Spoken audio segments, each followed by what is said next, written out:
échange beaucoup d'informations avec d'autres climate camps à travers le monde. Il y en a en Allemagne, il y en a en Nouvelle-Zélande, il y en a en Autriche, en Angleterre. Il y en a à peu près une dizaine ou une quinzaine de sites qui ressemblent à ça aux États-Unis. Puis l'idée, c'est de se mobiliser autour de projets industriels qui sont très polluants puis qui contribuent de façon notoire au réchauffement climatique. S'attaquer à eux, mais aussi sur un plan symbolique, en fait, de rendre plus difficile le développement de nouveaux sites industriels qui peuvent aussi produire. Comme genre en Angleterre, par exemple, ils ont parlé beaucoup autour des centrales thermiques qui sont alimentées par le charbon ou du transport de charbon, parce que l'Angleterre exporte beaucoup de charbon vers des pays qui l'utilisent comme combustible, donc ça pollue juste le fait de l'exporter.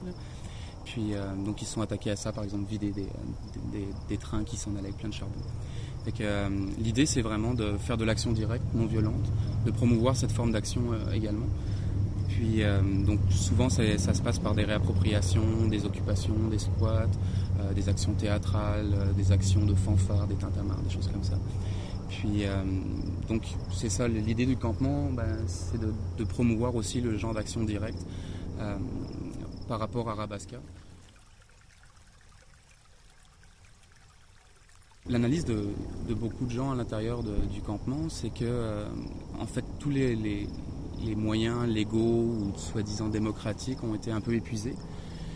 Puis que ça n'a rien donné. Puis mon analyse personnelle de la situation, là, c'est que le gouvernement Charest mange dans la main des marais, tout simplement. Là. Ça a été vraiment publié, très bien expliqué dans l'autre journal, etc. Arabasca, c'est quand même un gros enjeu environnemental parce que ce qu'il faut comprendre, c'est que quand tu vas sur le site d'Arabasca, leur site internet, ils t'expliquent que le gaz naturel, c'est pas polluant. Ça, c'est vrai que c'est beaucoup moins polluant que, par exemple, l'utilisation de charbon ou d'essence. Mais par exemple, au Québec, c'est vraiment très douteux l'idée qu'il va y avoir une substitution du gaz naturel.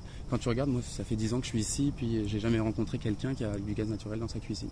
Fait que ça représente juste à peu près 12% des besoins en énergie, le gaz naturel au Québec. Et le reste est fourni beaucoup par l'hydroélectricité.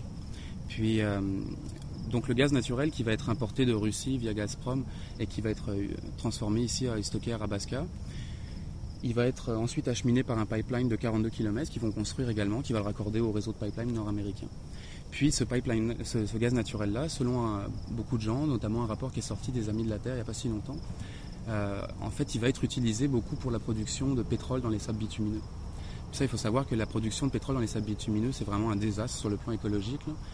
Même sur le plan économique, c'était pas rentable jusque dans les années 80 à peu près, mais là avec la hausse du prix de pétrole, le pétrole vaut plus cher, donc c'est devenu rentable d'exploiter l'Alberta.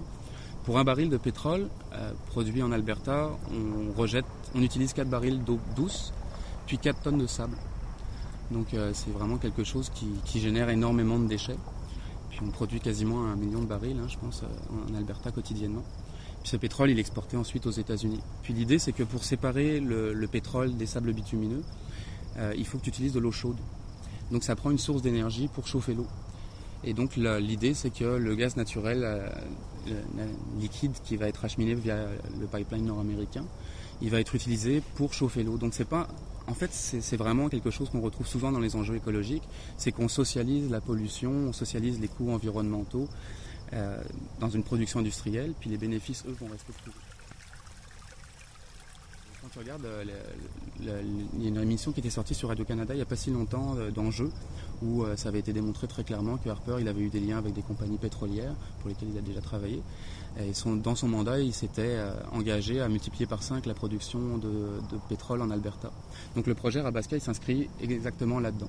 Alors qu'on est en train de parler de changement climatique, de l'urgence de signer au moins le traité de Kyoto, là, comme premier pas, finalement on est en train de développer encore plus une industrie qui est polluante par elle-même et qui en plus génère des gaz à effet de serre quand tu fous l'essence dans les moteurs puis tu la brûles. La production industrielle de Arabasca en tant que telle, c'est l'équivalent localement pour la région de Québec de 30 000 voitures de plus par année en termes de gaz à effet de serre. Donc ça déjà c'est pas mal. Là. Moi, quand je suis arrivé ici, il n'y avait pas de smog, puis maintenant depuis quelques années c'est récurrent, même l'hiver en fait.